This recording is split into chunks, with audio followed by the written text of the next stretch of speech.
વઘાર કરીશું। પહેલાં થોડીક રાઈ, જીરું,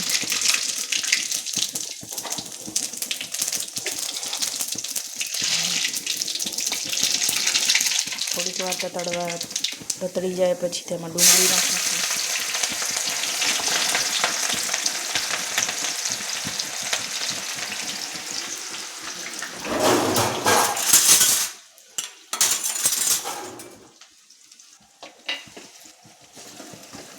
ડુંગળીને સાતળવા દઈને થોડી વાર પછી એમાં લીલા મરચાં અને લસણ નાખીશું।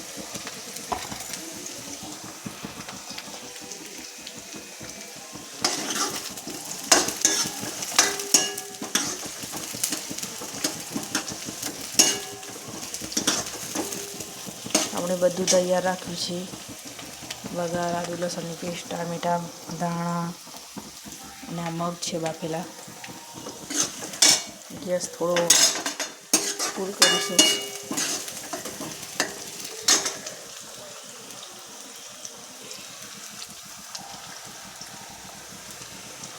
હવે તેમાં થોડીક આદુ લસણની પેસ્ટ નાખીશું।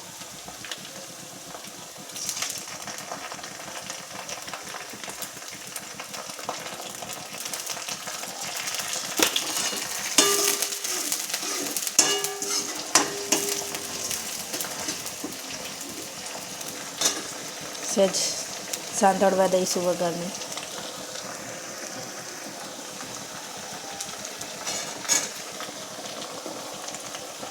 થોડીક હલ્દી નાખીશું।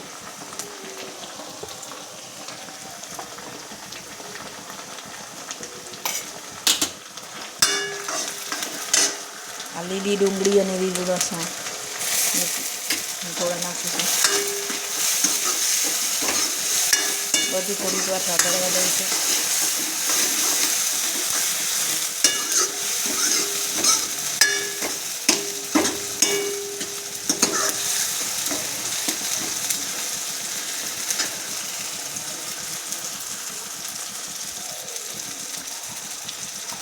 પછી ટામેટાં નાખીશું।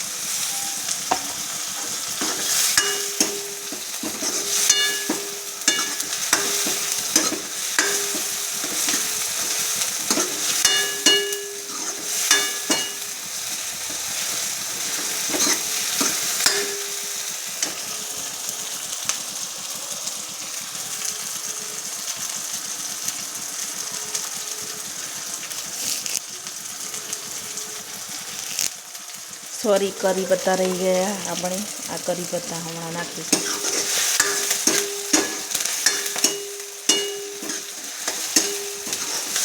આ બધું જ નાખીને આપણે સરસ રીતે મગનું શાક તૈયાર કરીશું। મગના શાક માટે ગ્રેવી તૈયાર થઈ ગઈ છે। હવે થોડી હળદર, સૂકું મરચું, ધાણા જીરું પાવડર,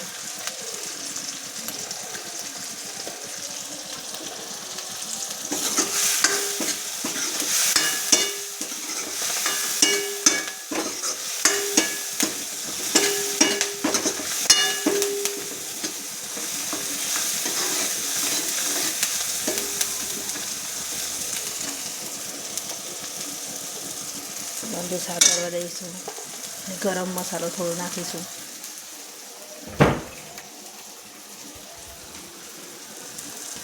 આ છે ગરમ મસાલો।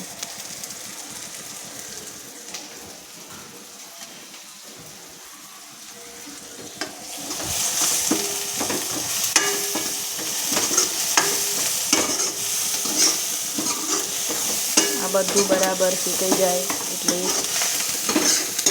આ ગ્રેવીમાં આપણે મગ નાખીશું।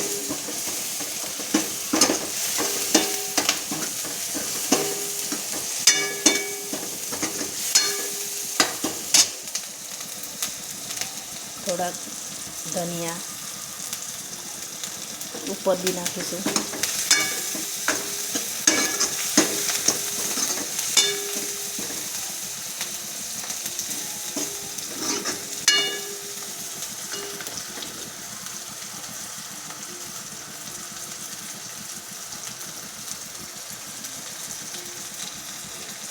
ચાર પાંચ મિનિટ સાંતળવા દઈશું વઘારની.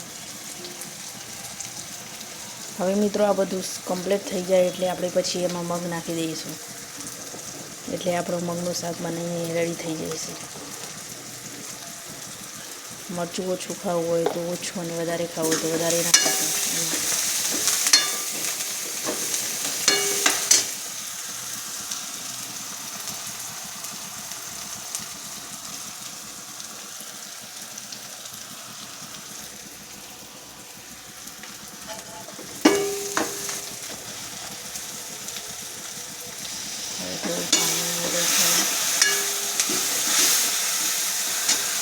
ગેસ થોડો ફૂલ રાખીશું.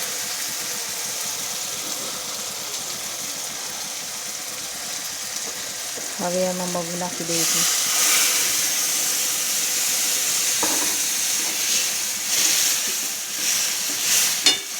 એટલે આપણે સરસ મજાનું મગનું શાક બનીને રેડી તૈયાર થઈ જશે.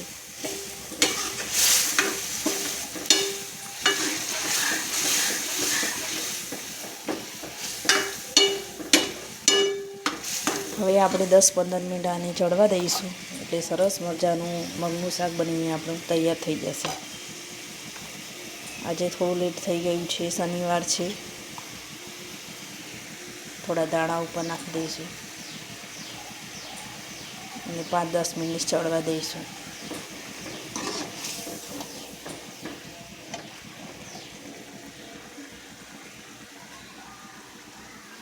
ડુંગળી વાળેલું તૈયાર છે.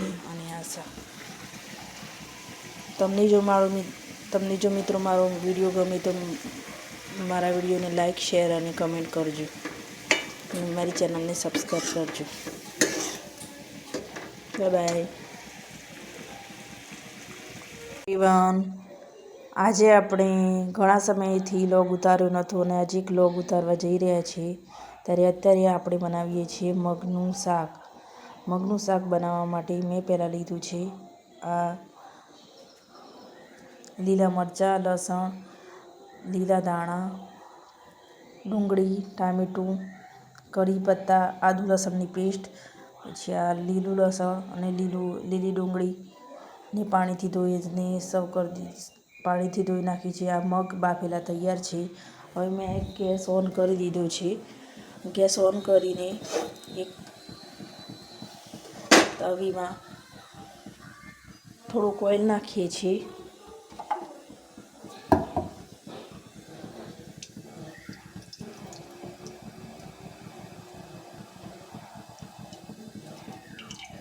ઓઇલ નાખ્યા પછી એનો વઘાર કરવાનો છે.